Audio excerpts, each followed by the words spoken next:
ធម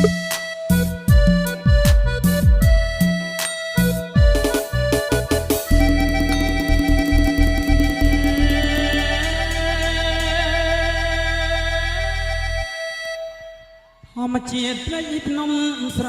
បំប្រដ៏ស្រស់ល្អដែលបងស្នាដ៏ស្រស់ល្អ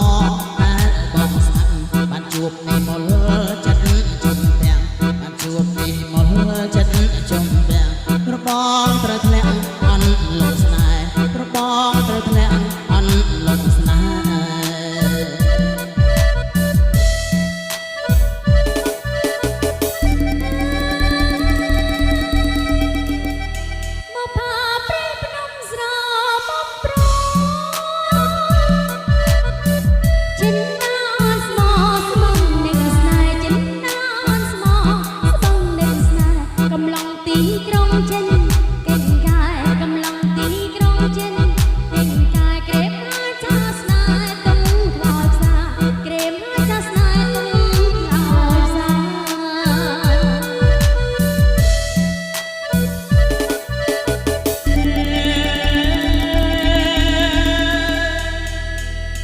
ស្រស់ម្លឹងឲ្យចោលមិនដាច់បា